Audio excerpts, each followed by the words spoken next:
देखिए, मैं अपने आप को बहुत ही सौभाग्यशाली समझती हूँ कि मैं इस पावन धरा झुंझुनू से जुड़ी हुई हूँ।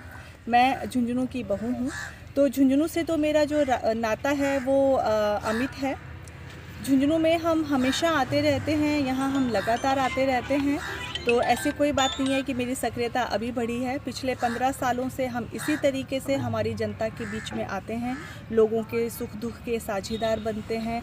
हम यहाँ बैठते हैं, यहाँ की सभी लोगों से मिलते हैं, बातचीत करते हैं। जी बिल्कुल, ये बात मैं ज़रूर कहना चाहूँगी कि गौ संवर्धन और गौ सेवा जो है वो बहुत ही कल्याणकारी है। अगर हमें अपनी उन्नति करनी है, चाहे वो आर्थिक उन्नति हो, चाहे वो वैचारिक उन्नति हो, सांस्कृतिक उन्नति हो, ये इन सभी उन्नति तभी संभव है जब हम हमारी गौ की सेवा करें, गौ संवर्धन करें, गौ रक्षा करें। अभी इकोनॉमिक्स में भी ये बात प्रूव हो गई है कि किसी भी देश की प्रगति के लिए वहाँ के गांवों की प्रगति होना बहुत ही आवश्यक है, और गांवों की प्रगति के लिए वहाँ की जो खेती है उसकी प्रगति होना आवश्यक है, और खेती की प्रगति के लिए हमें गौ माता की रक्षा, गौ माता का संवर्धन करना बहुत ही आवश्यक है। और साथ ही साथ हमारी भारतीय संस्कृति के अनुसार गौ माता की सेवा करने का बहुत ही आध्यात्मिक महत्व भी है।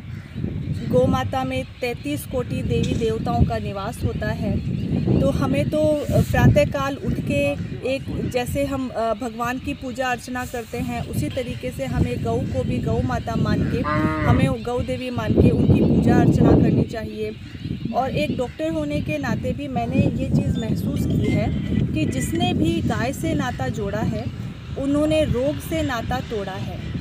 हम सुबह सुबह उठते हैं, गाय माता के दर्शन करते हैं, उनको चारा खिलाओ, उनके पास में बैठो, तो बहुत ही पॉजिटिव एनर्जी का संचार होता है, बहुत ही पॉजिटिविटी आती है, और हमारे जो हार्मोन्स हैं वो काफ़ी बैलेंस होते हैं। तो मैं सभी लोगों से यही कहना चाहूँगी, हमारी जो बुज़ुर्ग पीढ़ी है वो तो इस बात को समझती है और वो काफ़ी गौ रक्षा के लिए हमेशा आगे रहती हैं, लेकिन अभी हमारी जो युवा पीढ़ी है और ख़ास तौर से जो बच्चे हैं, मैं उन सभी से यही अनुरोध करना चाहूँगी कि हफ्ते में नहीं तो कम से कम 15 दिन में एक बार ज़रूर ऐसे स्थल पर आना चाहिए, और हमें अपना थोड़ा समय निकाल कर गौ माता के पास में बैठना चाहिए, उनकी सेवा करनी चाहिए। मैं दावे के साथ कहती हूँ कि हम सभी लोग अपने जीवन में परिवर्तन होता हुआ ज़रूर महसूस करेंगे। मुझे बहुत ही अच्छा लगता है, और ये आज की बात नहीं है बल्कि पिछले कई सालों से मैं अपना कुछ समय गायों को देती हूँ, गायों के साथ में मैं बिताती हूँ। जब मैं पढ़ाई कर रही थी तो उसी टाइम पे पढ़ाई करते करते मैंने गौ रक्षण, गौ संवर्धन इसके बारे में मैंने पढ़ा, और मैंने गहराई से इसके बारे में जाना। तो मुझे मैं गायों के साथ में बैठती हूँ, इनकी सेवा करती हूँ, और मैं जब यहाँ पे आती हूँ, किसी भी गौशाला में जाती हूँ या कहीं पे भी मैं गायों के पास में जाती हूँ, तो मुझे बहुत ही पॉजिटिविटी फील होती है, और मुझे लगता है कि मुझे जैसे कोई एनर्जी का सोर्स मिल गया है, मुझे अंदर एनर्जी फील होती है। तो अभी मैं अपने बच्चों को भी समय समय पर मैं गौशाला में लेकर जाती हूँ, और मैं समझती हूँ कि हम सभी लोगों को अपने समय में से थोड़ा सा टाइम निकाल कर गायों के साथ में बैठना चाहिए, उनकी सेवा करनी चाहिए। हम खुद महसूस करेंगे कि हमारे काफ़ी हार्मोन इससे बैलेंस होते हैं, और काफ़ी पॉजिटिविटी फील होती है, और साथ ही साथ हमारी आध्यात्मिक, सांस्कृतिक, नैतिक उन्नति होती है, अच्छे व्यक्तित्व का निर्माण होता है। मैं अपने आप को बहुत ही मुझे बहुत ही अच्छा लग रहा है, मैं मतलब शब्दों में नहीं बयान कर सकती मुझे जो जितनी खुशी हो रही है। जैसे मुझे बहुत ही गौरव का अनुभव होता है कि मैं झुंझुनू की बहू हूँ, तो उसी तरीके से किसानों के मसीहा चौधरी चरण सिंह जी की धरती बागपत में मैं जुड़ी हुई हूँ, मेरी जन्मभूमि है। तो मुझे यहाँ पे राजस्थान में और ख़ास तौर से यहाँ झुंझुनू क्षेत्र में बागपत को देखकर मुझे बहुत ही खुशी हुई है।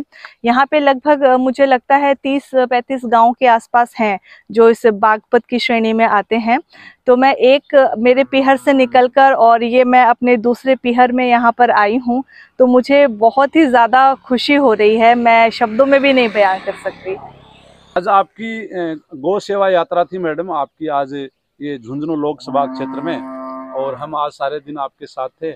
और ये एक बहुत ही सुखद संदेश रहेगा झुंझुनू लोकसभा क्षेत्र में, अगर आप जैसे सेवाभावी लोग झुंझुनू की राजनीति में आएंगे तो ये झुंझुनू के लिए भाग्यशाली रहेगा।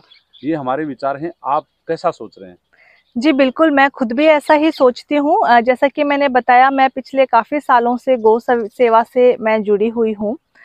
तो जिस तरीके से हम हमारे देवी देवताओं की शरण में जाते हैं, हमें पॉजिटिविटी का संचार होता है, हमारे अंदर शक्ति का संचार होता है, उसी तरह से गौ हमारी माता है और हमें गौ माता के पास में भी वही शक्ति और एनर्जी का हमें एहसास होता है। जब हम थोड़ी देर यहाँ पर ऐसे वातावरण में बैठते हैं तो मन में बहुत ही शांति मिलती है, हमारे सारे जो हार्मोन्स हैं वो बैलेंस में आते हैं। और ये कहा भी जाता है कि जिसने गाय से नाता जोड़ा है उसने रोगों से नाता तोड़ा है। तो ये कथन बिल्कुल सत्य है। हमें खुद भी अपने जीवन में अपने बिजी शेड्यूल में से टाइम निकाल के समय समय पर गौ सेवा करनी चाहिए और साथ ही साथ हमें अपने बच्चों में भी ये संस्कार डालने चाहिए कि वो बाल्यावस्था से ही गौ माता के साथ में उनका अच्छा रिलेशन स्थापित हो जाए और जीवन पर्यंत ये गौ सेवा का जो काम है वो उनके व्यक्तित्व में आ जाए और ये इसी तरीके से चलता रहे। कहा भी जाता है कि अगर किसी भी देश की प्रगति गांवों से शुरू होती है और गांवों की प्रगति अच्छे खेती से होती है और अच्छी खेती तब होती है जब हमारी गौ माता सुरक्षित है, संरक्षित है और उसका संवर्धन होता है। जहाँ पर भी गौ माता का अच्छा संवर्धन हो वहाँ पर खेती भी बहुत अच्छी होती है। और हमारे संस्कारों में भी जैसा कि है, हमारी भारतीय संस्कारों में मान्यताओं में भी ये है कि हम जो अपनी प्रथम रोटी है तो वो हम गौ माता को देते हैं। तो ये चीज़ें हमें खुद भी करनी चाहिए और हमारे बच्चों में भी हमें ये संस्कार डालने चाहिए। अभी एक प्रोग्राम है तो हमें वो अटेंड करने के लिए जाएंगे हम झुंझुनू में, तो सभी लोगों से, कार्यकर्ताओं से वहाँ पर मिलना होगा।